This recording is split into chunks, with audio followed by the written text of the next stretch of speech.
Nine nation టీవీకి స్వాగతం. CM Revanth రెడ్డితో హైదరాబాద్ లో మేయర్ గద్వాల్ విజయలక్ష్మి ఇవాళ భేటీ అయ్యారు. అసెంబ్లీ ఎన్నికల కోడ్ వలన 5 నెలలుగా పెండింగ్ లో ఉన్న స్టాండింగ్ కౌన్సిలింగ్ కమిటీ ఏర్పాట్లు, జనరల్ బాడీ మీటింగ్ పై చర్చించారు. జీహెచ్ఎంసీ బడ్జెట్ ప్రవేశపెట్టేందుకే మార్గం సుగమం చేయాలని కోరారు. దీనిపై C M Revanth Reddy G H M C commissioner Ronald రోస్తో ఫోన్లో మాట్లాడారు. తమ భేటీకి ఎలాంటి రాజకీయ ప్రాధాన్యత లేదని చెప్పారు మేయర్. అయితే బీఆర్ఎస్ నేతలు వరుసగా సీఎం రేవంత్ రెడ్డిని కలవడం గులాబీ నేతల్లో గుబులు పుట్టింది.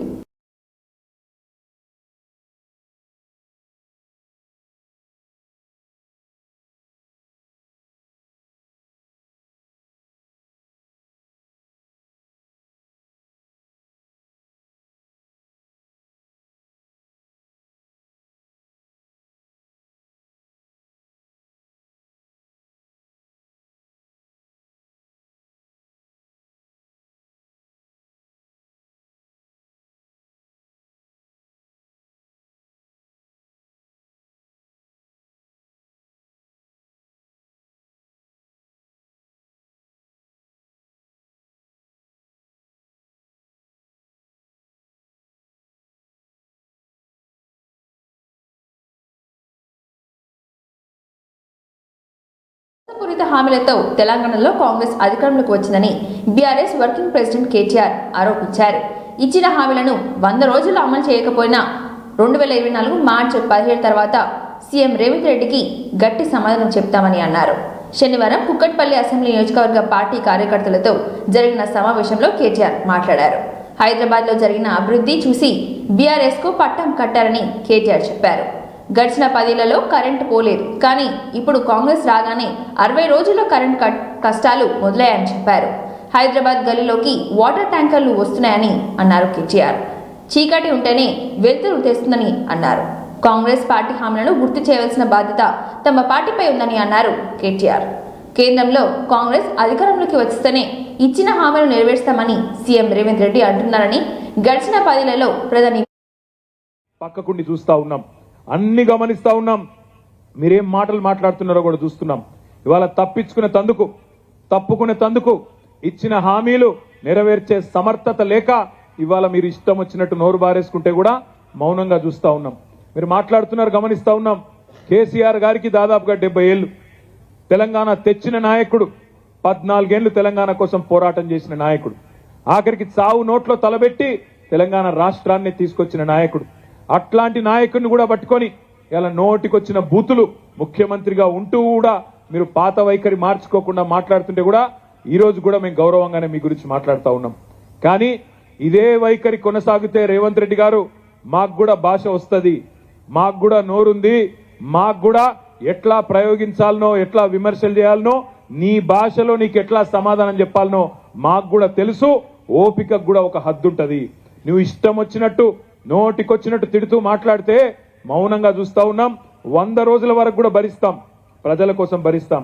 కానీ మార్చి 17 తర్వాత మాత్రం తప్పకుండా నీ మాటకు అగర్ ఆ ఈ 90 తర్వాత జిహెచ్ఎంసీ వాళ్ళకి ఫోన్ చేస్తే బడ్జెట్ లేదంటున్నారని అన్నాడు. అదేవిధంగా హెచ్ఎండబ్ల్యూఎస్ కు ఫోన్ చేస్తే బడ్జెట్ లేదు, పైసలు లేవు అని తప్పించుకునే దూరంలో మాట్లాడుతున్నా. మనకు ₹1 ఇచ్చిండా, అయినా మనం పని చేయలేదా? 20,000 లీటర్ల వరకు హైదరాబాద్ లో మంచినీళ్లు ఉచితంగా ఇచ్చిన ఘనత మన ముఖ్యమంత్రి పెద్దలు కేసీఆర్ గారిది. ఇవాళ కృష్ణారావు గారు చెప్తున్నారు, అట్లాంటి 20,000 లీటర్ల నీళ్ల బంగారు పల్లెంలో హైదరాబాద్ ను వాళ్ళకి అప్పచెప్పి పోయినాం. మరి వాళ్ళు నిలుపుకుంటారా, దాన్ని చెడగొడతారా? మనం జాగ్రత్తగా చూడవలసిన అవసరం ఉన్నది.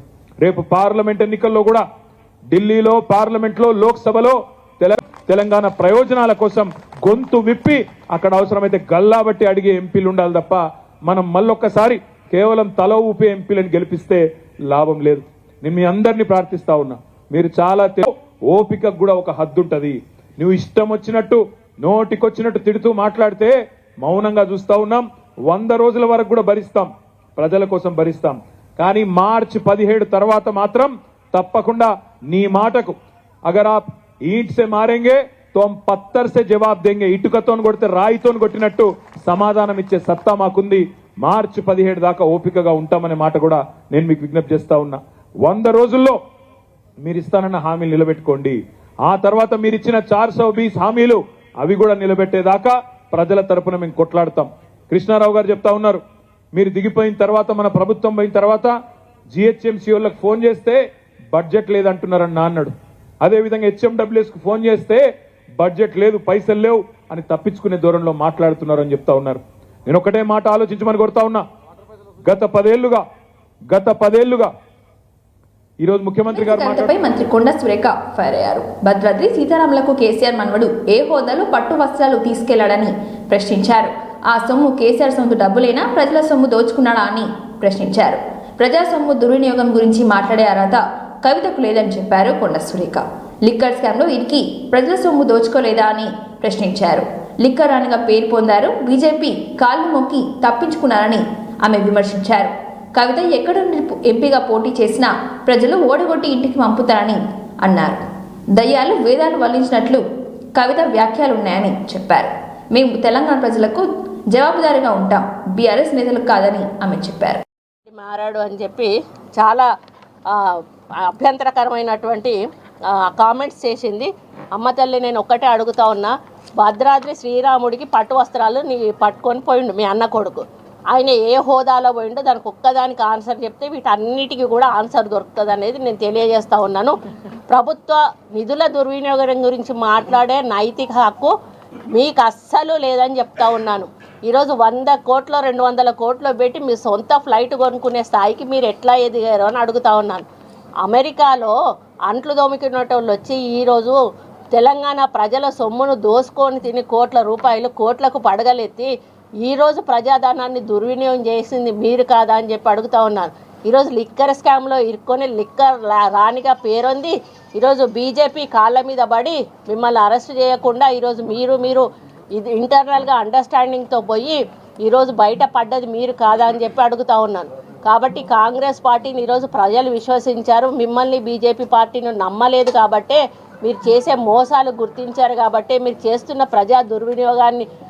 ప్రజాధనం యొక్క దుర్వినియోగాన్ని గుర్తించారు కాబట్టే, పేదల గురించి పట్టించుకోవడం లేదు కాబట్టే ఈరోజు పేదల పాలన అంటే కాంగ్రెస్ పార్టీ ద్వారానే అవుతుందని వాళ్ళు తెలుసుకున్నారు కాబట్టి ఈరోజు కాంగ్రెస్ పార్టీని అధికారంలోకి తీసుకొచ్చారు. మళ్ళీ కూడా పార్లమెంట్ ఎన్నికలు రాబోతూ ఉన్నాయి. నేను ఈ వేదిక మీద నుంచి కవిత గారిని చెప్తా ఉన్నాను, అమ్మ నిలబడు, మళ్ళీ నిజామాబాద్ నుంచి నిలబడతావా, ఒకవేళ ఆడ ఓడిపోయినా అని చెప్పి భయపడి ఇంకో దగ్గర నుంచి నిలబడతావా, ఎక్కడి నుంచి నిలబడతావో నిలబడతావు. కవితపై మంత్రి కొండా సురేఖ ఫైర్ అయ్యారు. భద్రాద్రి సీతారాములకు కేసీఆర్ మనవడు ఏ దర్బారు ఒక్కరోజు రూపమేనని అన్నారు బీఆర్ఎస్ ఎమ్మెల్సీ కవిత. 60 రోజుల్లో ఒక్కరోజు సీఎం ప్రజలను కలిశారని చెప్పారు. కేసీఆర్ చూపిన దారే కరెక్ట్ అని జనం భావిస్తున్నారని, సీఎం రేవంత్ రెడ్డి కూడా దానినే ఫాలో అవుతుండడం సంతోషమని తెలిపారు. మీడియాతో మాట్లాడుతూ ఇందిరావెల్లి సభ కోసం ప్రభుత్వ నిధులు ఎలా ఉపయోగించారని కవిత ప్రశ్నించారు. ఆ సభ కోసం ఎంతో నిధులు ఖర్చు పెట్టారో చెప్పాలని డిమాండ్ చేశారు. కాంగ్రెస్ ఇచ్చిన హామీలను నెరవేర్చడానికి 100 రోజుల వరకు ఓపిక పడతామని చెప్పారు కవిత. 100 రోజులు పూర్తయ్యాక ఎట్టి పరిస్థితులని వదలబోమని ఆమె స్పష్టం చేశారు. ఖచ్చితంగా ప్రజాక్షేత్రంలో నిలదీస్తామని హెచ్చరించారు. కాంగ్రెస్ పార్టీలో 22 కుటుంబాలకు టికెట్లు ఇచ్చారని, మరి కాంగ్రెస్ కుటుంబ పాలన కాదా అని ఆమె నిలదీశారు. హామీల అమలుకు ప్రియాంక గాంధీ ఏ హోదాలో పిలుస్తున్నారని ప్రభుత్వాన్ని ప్రశ్నించారు. కూడా క్షమాపణ చెప్తా ఉన్నారని కోరినారు. మంచిదే, మంచి పరిణామం. ఇప్పటికన్నా తప్పులు తెలుసుకుంటా ఉన్నారు కాంగ్రెస్ పార్టీ వాళ్ళు. మరి అదే రీతిన మలిదశ తెలంగాణ ఉద్యమంలో బలైపోయినటువంటి అమరవీరులందరికీ కూడా ముఖ్యమంత్రి గారు క్షమాపణ చెప్పాలని ఈ సందర్భంగా నేను డిమాండ్ చేస్తా ఉన్నాను.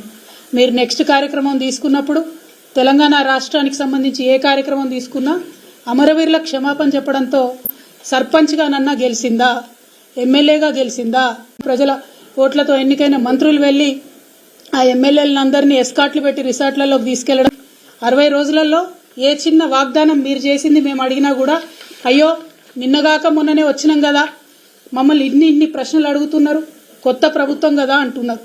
ఓకే, డెవలప్మెంట్ మీద మా బాస్ చెప్పారు, కేసీఆర్ గారు చెప్పారు కాబట్టి 100 రోజులు మిమ్మల్ని అడగం. శిశుపాలుడి 100 పాపాలు వండినట్టుగా 100 రోజులకు మీరు చేసే తప్పులు కూడా పండుతాయి. అప్పుడు మాత్రం ప్రజాక్షేత్రంలో మిమ్మల్ని ఖచ్చితంగా అడుగుతాం. కానీ ఈ 60 రోజులలోనే మీ యొక్క పొలిటికల్ వైఖరి ఏంటి? రాజకీయ కూడా పాటించలేదు. జిల్లాలలోనే ప్రజాపాలన పెడతామని చెప్పారు. మేం చెప్పింది అదే కదా. రావడం చాలా సంతోషం. ప్రజల వద్దకే పాలన పోవాలి, పాలకుల వద్దకు ప్రజలు రాకూడదనే అంశాన్ని నిరూపించి కేసీఆర్ గారు తొవ్వ కరెక్ట్ అని తెలంగాణ ప్రజలకు తెలియజేసినందుకు ముఖ్యమంత్రి గారికి మేము అభినందనలు తెలియజేస్తా ఉన్నాం. అదేవిధంగా మీరు ఇచ్చిన మాటలు అంటున్నారు, అయ్యో అంబులెన్స్ వచ్చింది రాగానే మా ముఖ్యమంత్రి తవ్విచ్చిండు అంటున్నారు. ఇయ్యాలి కదా, మినిమం కట్టసి కదా. చెప్పిన మాట తప్పి ఉల్టా ప్రాపగండా చేసుకోవడం. కేవలం ఈ ఒక్క విషయమే కాదు, కుటుంబ పాలన అంటుంది. మరి వాళ్ళు అధికారికంగా మీ సోదరులు కొంతమంది జిల్లా రివ్యూలలో వేదిక మీద కూర్చోబడుతుంది, ఇంకా కొంతమంది సోదరులు వేరే వేరే నియోజకవర్గాలకు ఇన్ఛార్జీలు ఉండబడుతుంది, ఇంకా కొంతమంది సోదరులు ఏమేం పనులు చేస్తున్నాయో ప్రజలందరికీ కూడా తెలుసు. సమయం సందర్భం వచ్చినప్పుడు తప్పకుండా అవన్నీ కూడా బయట పెట్టడం జరుగుతుంది.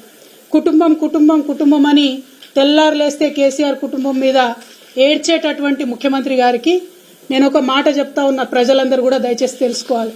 ఇవాళ రాష్ట్రంలో కాంగ్రెస్ పార్టీ నుంచి 22 కుటుంబాలకు టికెట్లు ఇచ్చినారు.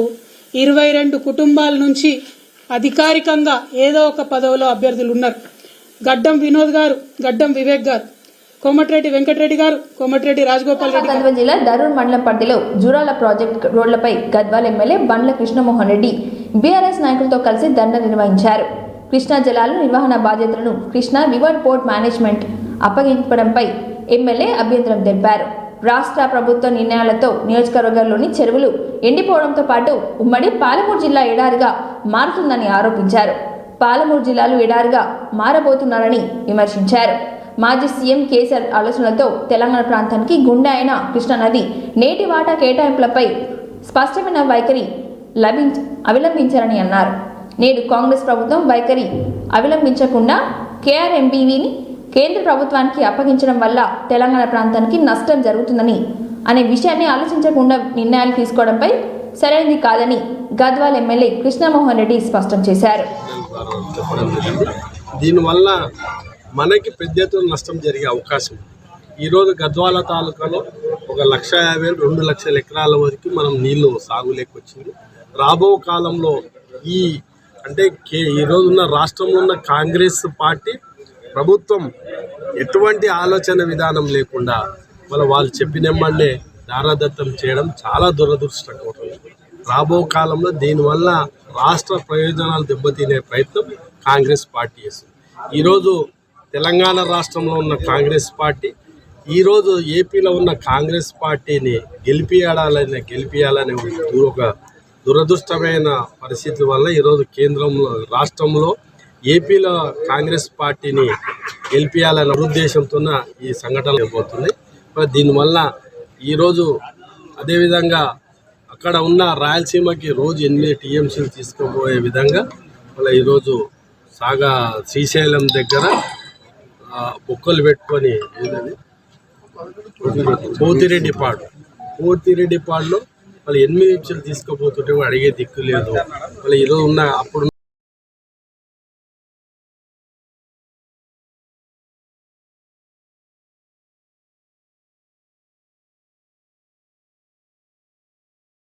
పడినారు. తెలంగాణ కేసీఆర్ గారే శ్రీరామరక్ష, రైతుల పక్షాన నిలబడి రైతులకు నీటి సౌకర్యం కానీ ఈరోజు అదేవిధంగా రైతు బంధు కానీ అన్నీ వేసి రైతులను కాపాడుతున్న నాయకులు. ఈరోజు రాష్ట్రంలో వచ్చిన కొత్త ప్రభుత్వం ఎమ్మన్నే మేము గెలిచిన ఎమ్మన్నే ఈరోజు రైతు బంధు పెంచుతాం. అదే ఇంతవరకు రైతు బంధు రాలేదు. ఆ రైతు బంధు రాలేకపోతే పర్వాలేదు, కానీ నీటి సమస్య అనేది తీవ్రంగా చేసే పరిస్థితి వస్తుంది. నీటి సమస్య లేకుంటే ఇప్పుడైతే బాంబేకి వేరే రాష్ట్రాలకు వలసలు పోయినామో మళ్ళా కూడా వలసలు పోయే పరిస్థితికి ఈరోజు రాష్ట్రంలో ఉన్న రాష్ట్ర ప్రభుత్వం కాంగ్రెస్ ప్రభుత్వం అయిపోతుంది. ఇంతవరకు కూడా ఈ ట్రిబ్యునల్ని ఒక్కసారి కూడా ఒక విధంగా చెప్తున్నారు. మొన్నైతే ఇచ్చినామన్నారు, అదేవిధంగా మీకు కూడా ఈరోజు కాపీలు చూపించడం జరుగుతుంది. మీకు రాష్ట్ర ప్రభుత్వం నిర్వహణ కేఆర్ఎంబీ జిల్లా సంగెం గీసుకొండ మండలంలోని నిర్మించిన కాకతీయ మెగా టెక్స్టైల్స్ పార్క్ను Parakala M L A Revuri Prakash Reddy textiles company Ganesh company పరిశీలించారు. అధికారులతో మాట్లాడుతూ పనిచేస్తున్న వర్కర్లకు ఎటువంటి ఇబ్బందులు కలగకుండా చర్యలు చేపట్టాలని పేర్కొన్నారు. అలాగే భూమి కోల్పోయిన బాధితులకు మొదటి అవకాశం ఉపాధి కల్పించాలని, తర్వాత సంగెం గీసుకొండ మండల వారీగా ఉపాధి కల్పించాలని, తర్వాత పరకాల నియోజకవర్గాల్లోని అన్ని మండలాల వారీగా ఉపాధి హామీ కల్పించాలని అధికారులను చెప్పడం జరిగింది. ఎటువంటి ఇబ్బందులు కలగకుండా చూడాలని అధికారులను ఆదేశించారు.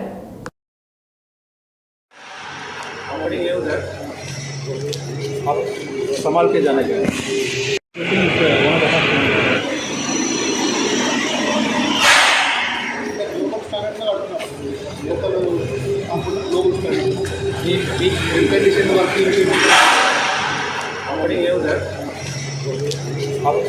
संभाल के जाना चाहिए.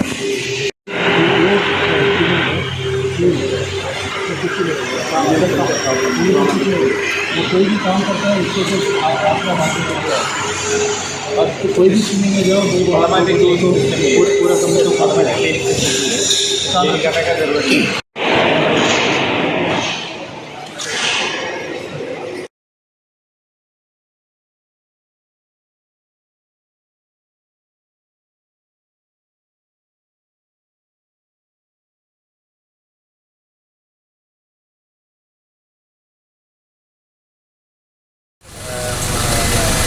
అదే లోకల్ ఎమ్మెల్యేగా బాధ్యత దాని నుంచి నేను వాళ్ళతో మాట్లాడడం జరుగుతుంది. సరే ఎంప్లాయీస్ కూడా కొంత ఓవర్ టైం ఎక్కువ టైం పనిచేస్తుందన్నారు. వాళ్ళకి కావాల్సిన ఫెసిలిటీస్ ఇస్తలేరు అని అన్నారు. ఆ ఫెసిలిటీ విషయం వాటి విషయం కూడా మాట్లాడారు. వాళ్ళు కూడా ఇప్పుడు కూడా మేము కూడా మాట్లాడాం. వాళ్ళు కూడా ఒక ఇన్సూరెన్స్ ఇస్తున్నారు. ఎంప్లాయీస్కు సంబంధించిన ఏవైతే ఇష్యూస్ ఉన్నాయో వాటిని క్లియర్ చేస్తామని కూడా వాళ్ళు చెప్పడం జరిగింది. మళ్ళా 15th లోపల ఒక మీటింగ్ కూడా అలా ఆర్గనైజ్ చేసి ఆ లోపలే తెచ్చిన వాళ్ళు ఎంత మట్టుకు వాళ్ళు రిజాల్వ్ చేస్తారో ఎంత మట్టుకు వాళ్ళు కలిపిస్తారో అది కూడా చెప్పడం. అదే కాకుండా ఒకటి చూస్తే ఇంకొకటి ఏంటి, మనం వచ్చి హైటెక్స్ కంపెనీ N1కి సంబంధించిన వాళ్ళు కూడా మాట్లాడారు. ఏదైతే వాళ్ళకు రెవెన్యూ అవుతుందో అదేవిధంగా అర్థమైనా తొందరగా వాళ్ళు ప్రొడక్షన్ స్టార్ట్ చేసి చర్యలు తీసుకోవాలి. అదే కాకుండా కొందరు వాళ్ళకి ఇంకా ఎంప్లాయ్మెంట్ రిక్వైర్మెంట్ ఉన్నాయి. అది కూడా మండల ఎక్కువ కలిగితే వాళ్ళ యొక్క రిక్వైర్మెంట్ ప్రకారం కొంత యూత్ వాళ్ళకి కూడా బేసిక్గా ఏంటి అంటే ఒకటి ల్యాండ్ లూజర్స్కు ప్రతి ఇంటికి ఒక ఎంప్లాయ్మెంట్ కావాలి. రెండవది వచ్చి మండలం, ఈ 2 మండలాలకు సంబంధించిన ఎవరైతే ఇంట్రెస్ట్ ఉన్నారో వాళ్ళకి కూడా అవకాశం ఇవ్వాలి. మూడవది వచ్చి కాన్స్టిట్యున్సీ లెవెల్లో ఉన్న నిరుద్యోగ యువకులకు ఇక్కడ అవకాశాలు ఇవ్వాలనే ఆలోచనలో మా జేడీఎం గారు ఉన్నారు. వారు కూడా అదే దిశలో పనిచేస్తున్నారు. అదే దిశలో తొందరలోనే అంటే వాళ్ళు ఎవరైతే మేనేజ్మెంట్ ఉన్నారో వాళ్ళకి ఒకటి మీటింగ్ కూడా కూడా కార్యాలయంలో గ్రేటర్ వరంగల్లో పలు పథకాల కింద చేపట్టబోయే అభివృద్ధి కార్యక్రమాలపై వరంగల్ పశ్చిమ వర్ధన్నపేట ఎమ్మెల్యే నాయని రాజేందర్ రెడ్డి కేఆర్ నాగరాజుతో కలిసి సమీక్ష రాష్ట్ర అటవీ పర్యావరణ శాఖ మంత్రి కొండ సురేఖ పాల్గొన్న హన్మకొండ వరంగల్ జిల్లా కలెక్టర్ సిక్తా పట్నాయక్, ప్రావీణ్య డబ్ల్యూఎంసీ కమిషనర్ షేక్ రిజ్వాన్ బాషా, అదనపు కలెక్టర్ అశ్విన్ తదితరులు పాల్గొన్నారు. అష్యూరెన్స్ ఇవ్వనప్పుడు మనం స్టార్ట్ చేయకపోవడమే బెస్ట్. ఎందుకంటే వాళ్ళకి ఫైనాన్షియల్గా మళ్ళీ ఎఫెక్ట్ అవుతుంది. ఇవి క్యాన్సిల్ అయిన వర్క్స్ ఎందుకు క్యాన్సిల్ అయినవి ఇప్పుడు దీంట్లోవేనా ఇవి ఈ 425లోవేనా క్యాన్సిల్ అయినవి? వర్క్స్ ఇన్ ప్రోగ్రెస్ వాటిని మనం ఆపడానికి లేదు. ఈ సీఎంఏ ఏవైతే వర్క్స్ టు బి స్టార్టెడ్ నాకు తెలిసి గవర్నమెంట్ ఇంకా అష్యూరెన్స్ ఇవ్వనప్పుడు మనం స్టార్ట్ చేయకపోవడమే బెస్ట్. ఎందుకంటే వాళ్ళకి ఫైనాన్షియల్గా మళ్ళీ ఎఫెక్ట్ అవుతుంది. ఇవి క్యాన్సిల్ అయిన వర్క్స్ ఎందుకు క్యాన్సిల్ అయినవి ఇప్పుడు దీంట్లోవేనా ఇవి ఈ 425లోవేనా క్యాన్సిల్ అయినవి? వస్తే ఇది అర్బన్ డెవలప్మెంట్ డిపార్ట్మెంట్ నుంచి వస్తున్నాయి. ఇవి వర్క్స్ ఇన్ ప్రోగ్రెస్. ఓకే, ఇప్పుడు 196 మీ కార్పొరేషన్ నుంచా కాదు, స్టేట్ నుంచి స్పెషల్ గా పట్టణ ప్రగతి గ్రాంట్స్ అని మాకు రిలీజ్ ఏ డిపార్ట్మెంట్ నుంచి వస్తే ఇది అర్బన్ డెవలప్మెంట్ డిపార్ట్మెంట్ నుంచి వస్తున్నాయి. ఇవి వర్క్స్ ఇన్ ప్రోగ్రెస్. ఓకే, ఇప్పుడు 196 మీ వార్తలు సమాప్తం. చూస్తున్నానండి ఓర్గెలు 9 నేషనల్ టీవీ.